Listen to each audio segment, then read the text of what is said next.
to start somewhere. It has to start sometime. What better place than here? What better time than now?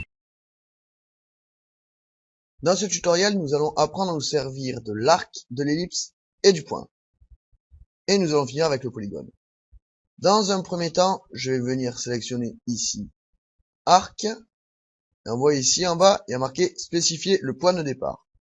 C'est parce que la fonction de base de l'arc, c'est l'arc qui passe par 3 points. Comme nous avons vu le cercle qui passait par 3 points. Donc si je viens faire un clic ici et un clic ici, je vais donc dessiner le 3/4 de cercle qui passe bien par ces 3 points. Maintenant, si j'ai envie de dessiner un arc dont je connais le centre, je vais d'abord appeler donc arc, je vais cliquer sur centre, je vais appuyer sur le point central, et après, le point de départ, et le point d'arrivée. Et on fait bien attention de faire ça dans le sens inverse des aiguilles d'une montre. Je vais supprimer mon cercle. Et maintenant, on va voir comment faire si on est obligé de faire le cercle dans le sens des aiguilles d'une montre. Donc, je vais à nouveau appeler arc.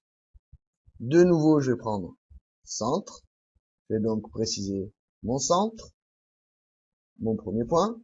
Donc là, on est d'accord. Si je fais comme ça, je vais dessiner mon arc dans le sens normal d'AutoCAD, c'est-à-dire dans le sens trigo.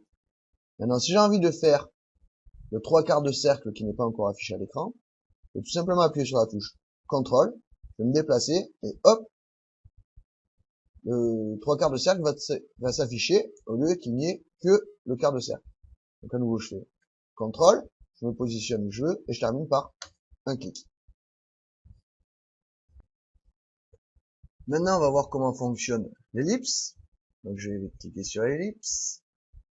Toujours pareil, on regarde en bas. Spécifier l'extrémité de l'axe de l'ellipse. Donc ça va être, par exemple, ici.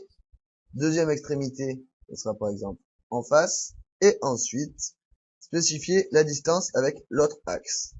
Et là, je vais pouvoir venir cliquer ici. Donc, premier point. Deuxième point.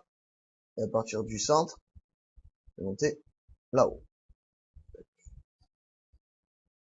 On va voir deuxième méthode. Donc à nouveau, je vais prendre ellipse. Spécifier l'extrémité de l'axe de l'ellipse ou centre. Donc là, je vais prendre le centre de mon ellipse. Je vais venir cliquer ici. Ensuite, spécifier l'extrémité de l'arc.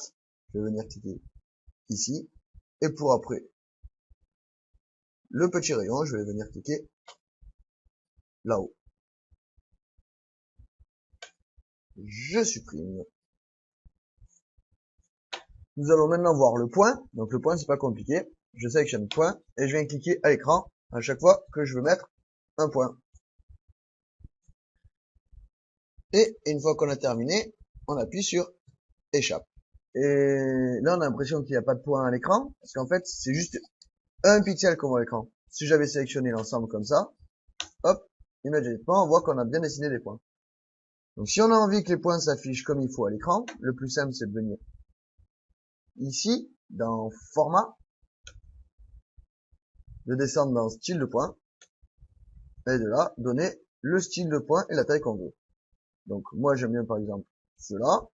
Et en taille, on pourrait mettre soit en pourcentage à l'écran, ça veut dire si je mets 5%, donc de côté, la taille du trait de mon point ferait 5% de la taille de mon écran.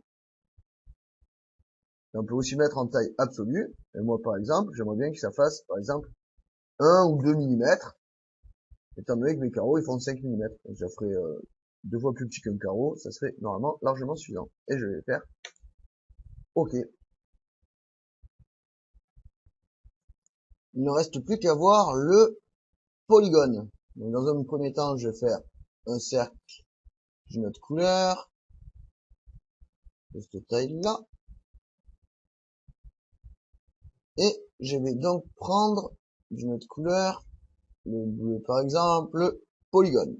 Alors dès que je clique sur polygone, en bas, AutoCAD me demande le nombre de côtés. Donc, je vais mettre 5. Ce cas, il n'y a pas trop d'intérêt de passer par le polygone. Ensuite, spécifier le centre du polygone. Je vais prendre donc le centre du cercle. Ensuite, on me demande inscrit dans un cercle ou circonscrit autour d'un cercle. Donc je vais mettre inscrit dans un cercle. Et je vais venir cliquer soit ici, pour placer le sommet de mon polygone. Comme ceci. Donc lui, c'est le polygone inscrit.